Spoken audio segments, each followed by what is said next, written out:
What's up, world? Welcome to another conversation in the Muse Show. I am so excited to be in conversation with you all. I hope you had an incredible Thanksgiving filled with good food, great company, and plenty of moments to reflect on what matters most. Whether you spent it surrounded by your friends and family, or you guys had a quiet, peaceful celebration, I hope it was everything you needed to recharge, and I hope that the food was good and you took a moment to breathe. Thanksgiving for me is more than just the turkey and the sweet potato pie, although I do like pumpkin pie. Do y'all like pumpkin pie out there? It's a time to reset, to think about what we value and to appreciate the connections that hold us together. Today, as we gather post-Thanksgiving, folks, I just want to say how thankful I am for all of you, the Urban View audience and beyond, for tuning in to me. I don't take this for granted. I don't take it lightly. I am extremely in gratitude to you all. You are the heart of what makes this show so meaningful to me. You guys are my North Star as I think about politics and I think about my political discourse and how I want to break down politics and how I want to bring this information to you in an interesting way. And also to the interviews that I do. I always try and think about how can I make it different, unique, and special. I never want to waste your time, but I always want to bring my best. So thank you for allowing me to rock with that and to rock with you. I love you all. Now let's shift gears from the gratitude to the action, folks, because while we were busy enjoying our holiday meals, some major stories have been making some waves, and I'm not even going to talk about Diddy or TD Jakes, and they demand our attention. Today we're going to unpack two big topics that I want to help you guys, help you to understand how they could impact all of us in a very real way. And those are tariffs that could hit our wallets and healthcare changes that could shape our future. You ready? Let's just do this. So first up, folks, President-elect Trump's renewed threats to impose tariffs on imports from Mexico, Canada, and China. These aren't minor tweaks. We're talking about a 25% tariff on goods from Mexico and Canada, and additional 10% tariffs on imports from China. If these go into effect, the ripples could hit every corner of our economy. I want to say that one more time. It could impact every corner of our economy, and that means all of our wallets and pocketbooks. So let's take a look at this. On paper, tariffs are meant to protect American jobs and industries by making foreign goods more expensive. The idea of tariffs, and I recognize that I haven't been talking a lot about tariffs, but I have been getting this a lot as a frequently asked question. The idea is that this encourages companies to manufacture more products here at home, but in practice, things get a lot more complicated. So let's just start with the grocery store. Mexico and Canada supply a significant percentage of the fresh fruits and vegetables we eat every single day. That's about 32% of our fresh fruit and 34% of our fresh vegetables. So a 25% tariff on these imports could make prices expensive as heck, folks. Imagine paying significantly more for your avocados, your tomatoes, or even the guac that you are preparing to make for Super Bowl or listen for the big games this weekend. I love me some guacamole. So let me get me started on how much Chipotle may start charging for that extra side of guac. Doesn't stop there, folks. Tariffs on oil from Canada could drive up gas prices. In particular, we saw a decrease in gas prices leading into this holiday weekend, particularly from estimates from AAA, especially in the Midwest. So there you are filling up your cart in the grocery store and your tank, and you will be feeling the squeeze.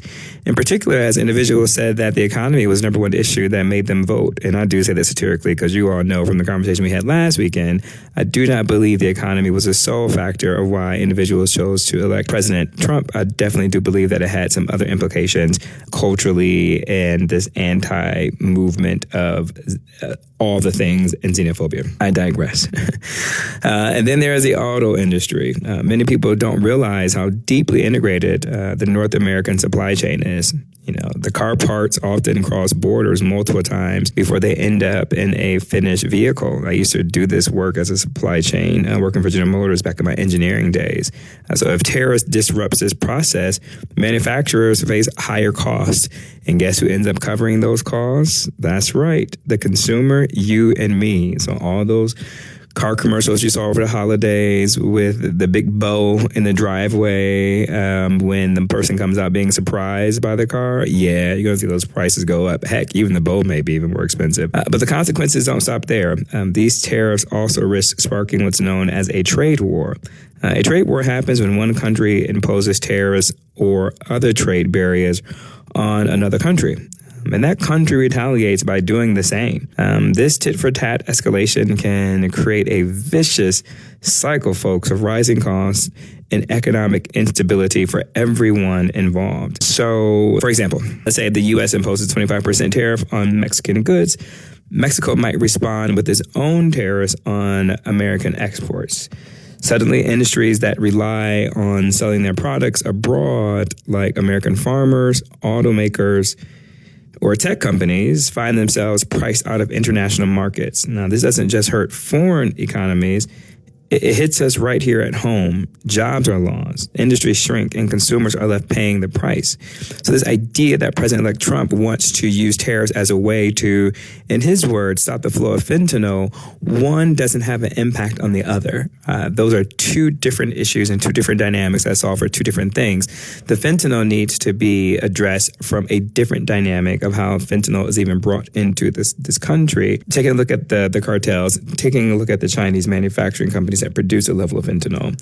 The other thing about stopping the flow of migrants coming from Central America is that tariffs doesn't stop them from coming. There are soft diplomacy issues that are needed to figure out why these individuals are even choosing to leave countries in Central America to come home. How can we find a diplomatic solution to work with them? Two, how do we engage diplomatically with Mexico to engage in stopping the migrant flow in the caravans? But then three, how do we address the border? How do we get more resources that the border agents need? How do we increase individuals in the judge, in the court system, in the immigration court system on the border to help process things more quickly in order to determine individuals' asylum cases, to either grant them that or to return them back? So there has to be just much more of a holistic, different approach than how we're looking at it. And then you heard me mention American farmers. President Trump did this back during his first term. It caused such a disruption that we ended up having to get the farmers a bailout because of the trade wars that was in action. In particular, as automakers, just as we talked about last week, are trying to figure out how are they going to restructure their long-term strategy on flipping over to EV or clean emissions vehicles when Trump has signaled that he isn't in support of these new regulations going forward. Now they have to think about the tariffs and the tech industry, in particular, as we are looking to be one of the major suppliers of microprocessor chips in the world and domestically, as we just developed the Dakota government supporting Intel and making those microprocessor chips. So what does that look like abroad? Again, just to kind of go further into Trump's first term, we saw similar tariff threats. We carried out and others weren't. But even the mere announcement of tariffs could rattle markets and strain relationships with our trading partners. Already leaders in China, Mexico, and Canada are pushing back, warning of retaliation. And as one Chinese official said this week, quote, "No one wins in a trade war." So there are tariffs just a bargaining chip, or are they a sign of, what is to come? The stakes couldn't be higher, folks. Tariffs aren't just about economics. They're about politics, diplomacy, and how we engage with the rest of the world. And if we're not careful, folks, we can find ourselves in a trade war that leaves everyone worse off. Now, here's a question that I have for you as we begin to think about this. Do these tariffs make sense as a strategy, or are they a step in the wrong direction? And how do we balance, national interests with realities of a global economy? Hit me up at I am Mike Muse, MUSE, and let me know your thoughts on this. Again, do you think tariffs make sense as a good strategy, or are they a step in the wrong direction? Hit me up at I am Mike Muse, MUSE. I can't wait to hear from you. You guys always hit me up and let me know your thoughts because, listen, I have another topic for you all. Listen, the nominations that President-elect Trump are putting into his cabinet that's surrounding our healthcare and our healthcare federal agencies is a complete shakeup. And it is a complete 180 on how the federal government has been doing and examining research and science when it comes to our healthcare. The shakeup in our nation's healthcare leadership. President-elect Trump's nominations for key health agencies have sparked intense debate. And for good reason, folks. I am a bit concerned. These choices could redefine how America handles public health for years to come. Let's start with the big name that we are all familiar with, Robert F. Kennedy Jr., who's been tapped to lead the Department of Health and Human Services. Kennedy has been a big vocal critic of vaccines, spreading misinformation that's been thoroughly debunked. If Kennedy is confirmed, he would oversee agencies like the CDC and the FDA, folks. And we know how politicized the CDC and the FDA became during the pandemic. These organizations, they set vaccine policy and ensure public health safety. Just think about that for a second. And what does that mean? That the person shaping our nation's vaccine policies has publicly questioned their safety and effectiveness. That just doesn't make sense. It does not make sense. And don't forget, folks, you are listening to an individual who loves science. I did nuclear chemical research for a number of years. I won national awards for it. So science for me is my core. Engineering, that is my degree. Science is my core. It is one thing I do believe that should not be politicized because insert Dr. David Weldon, who is Trump's pick to lead the CDC. Dr. Weldon has pushed vaccine misinformation, specifically the false claim that thimerosal, a vaccine preservative that causes autism. This claim, folks, has been debunked repeatedly. It has been debunked time and time again by scientists. And here we go again. Dr. Weldon is out here pushing these false claims and yet has been nominated, who is supported, is poised to lead one of the most critical public health agencies that we have in the country. But this isn't about vaccines, right? It's about trust. I don't know, man. Something happened during the pandemic that exposed gaps in how our public health agencies communicate with the public. Misinformation, thrived in those gaps. And now with these new appointments, the question becomes, can these leaders rebuild trust or will they deepen divisions? I'm going to insert a hot take here and let me know your thoughts on what I'm about to say. It could be quite controversial. I think the reason why the American public has begun to distrust and politicize these science-based agencies is because Americans who are in the K through 12 public school system, the system has failed Americans. It has not put an emphasis on science the way that it has for a number of different reasons. It could be budgetary issues in these public school systems. It could be not having the right teachers. It also, too, could be not requiring American students in K through 12 to really aspire to excellence within science, not requiring a lot of individuals to go past the basic science requirements in curriculum. When I was in high school, I went all the way up to, AP chemistry and AP courses. And so, but again, that was just my love of science. I'm not saying American children K through 12 in a public school system have to go up into AP physics, AP chemistry, AP biology. But I definitely do believe that there should be some much more fundamental grounding on science in middle school and also in freshman and sophomore year. I believe that most of the times students can opt into how many science classes that they want to have. I think we should require science be taken all 4 years, making sure that students are exposed to chemistry, biology, physics, have some labs in there, really understand how science is a methodology, and it's rooted in facts and research based. Now, obviously, we can use research and data to manipulate in any kind of way, and not everyone's interests are pure, but I just believe that Americans have just not had enough touch points with science to really understand how science is not about opinions. I think that's what I'm trying to say. It's just not about opinions. It's not when you read a book in English class and you begin to pontificate on it, you can write papers on it. I mean, obviously, there is some some basic things that are hold true for the characters in books and stories and novels around critical thinking and reading comprehension and how you think things through. But a lot of it is interpretive. With science, it's not interpretive, it's data. And I believe that we have lost that in the public K through 12 system. And I think as a result, individuals have become to mistrust science and have been more susceptible to the politicalization of it. Some argue that these appointments could force long overdue reforms. Agencies like the CDC and FDA were criticized for being slow and bureaucratic during the pandemic. Maybe new leadership and even controversial leadership could bring fresh energy to these organizations. But at what cost, folks? Again, I don't agree with that at all. I wanted to put that into the conversation because that is what I do believe.